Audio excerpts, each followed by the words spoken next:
My dad likes a bit, Tony, so he's not really one, but he's been losing weight. She's so proud of you. She says, my daddy has a big tummy, but he's getting a smaller one. He's losing weight. It's already gotten smaller, hasn't it? I'll tell you what.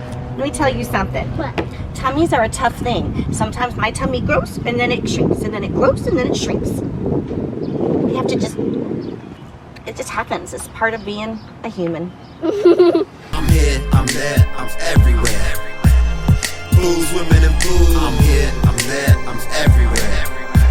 I'm an asshole, I'm rude. Folks, this is Dr. Brian King. I'm in Texas. One of the nice things about being in Texas is that we have all sorts of interesting people in this area, this community, including, you would not believe this, but Wonder Woman. Wonder Woman lives in Texas. Brought my daughter out. Alyssa's here. We're chatting with Wonder Woman, and so welcome. Thank you. Thank you for having me. How many strings? Oh. Yeah, Wonder Woman is fixing your costume. I am with actually. my strength. Did we get it? Any other names that we might be known by? My name is Terry, which is very not Wonder Woman or goddess-like, but my handle is DFW for Dallas Fort Worth Wonder Woman. Obviously, you are not the original Wonder Woman, but you are our Texas Wonder Woman, the Yes. DFW Wonder Woman.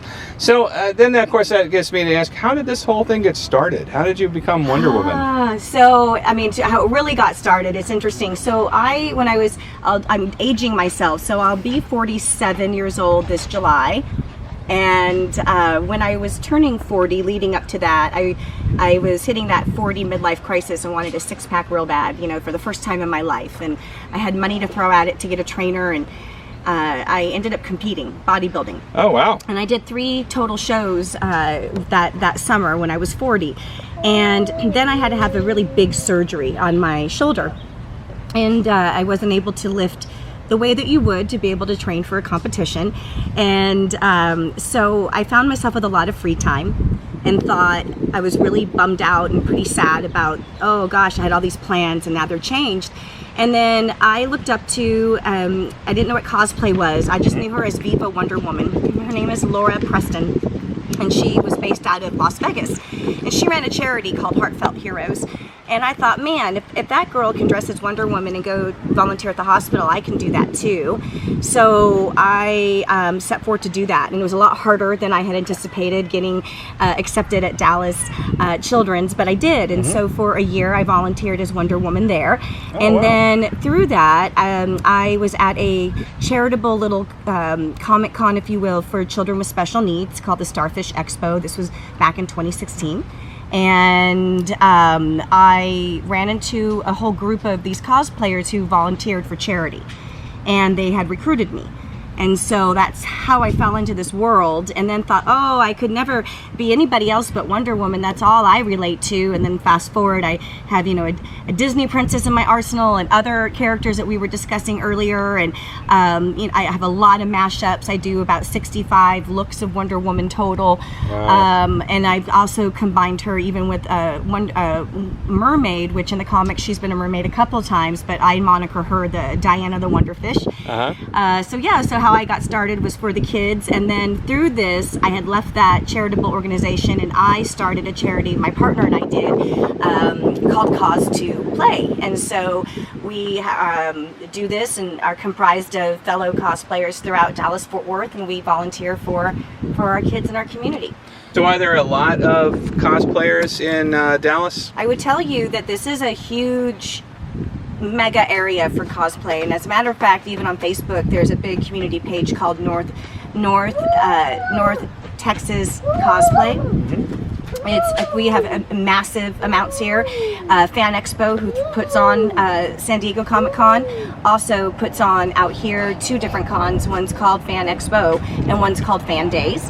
And so I think that we have a pretty large population of cosplayers, absolutely. You didn't start as a comic book fan going to Comic Cons. Well, no, but ironically, I mean, my my spur and my want and my need to be Wonder Woman was for my love always of what she meant to me as a kid, and my love of Linda Carter as one, like my love and passion of that comic as well. So I didn't realize I was a dork, but I kind of was. I just didn't know it. I didn't know that world existed. Who's your favorite Wonder Woman? So is it Linda Carter or? Oh, you know, I mean, yeah, I mean, obviously I grew up with her, but I mean, Gal Gadot is definitely not shabby. I mean, she's a phenomenal Wonder Woman, and I think that she gives a lot of dimension and a lot of layers to that character for old fans like me, and then the new fans who have no idea Linda who, right?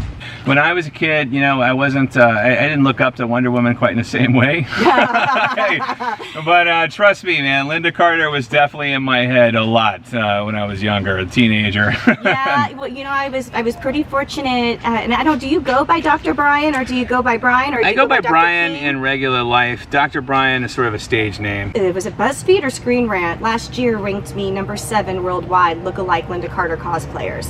This brings up the question of your costuming. Now, this isn't like a store-bought thing, is it? I mean, you make this, or I don't make this. Okay. I pay people to make these things for Okay. me. Yes, I am crafty, but with one, not in a sewing realm or anything of that nature. So over the years, I've cultivated some go-to. I have about 3 different suit makers. And it's really great when I'm able to say, hey, I have a suit, for instance, of the Golden Age right now that's being made, that I just sent her all these reference pictures from comics and said, can you make this? And she said, I can do that. And we're going over like, you want the stars this big or that big? So I'm instrumental when it pertains to research of who I want to be able to bring in and execute it for me. But I don't make any of it. You were very quick too. When Wonder Woman '84 came out, almost immediately you had the new armor. Yes, I had already had the white dress made from the previews. So not even the previews, when they were launching promo stuff, I knew then I needed that dress for sure. And so I dealt with a really talented seamstress here local that she converted a dress. Like, she found this perfect dress and she goes, we'll get 2 of these and I can make what I need to on this. And she knocked it out of the park. The Golden Eagle armor, I had gotten, still promo pics were being launched, but I couldn't find anybody to make it for me from scratch, so I used a cosplay site. So have you ever done anything like that where you're just sort of out in the public and taking pictures with people? I mean, I'm from Newport Beach, California, okay, so I mean, I definitely am from Southern California, and in reference to something like that on that particular scheme, like just putting myself out there to get tips and things, no.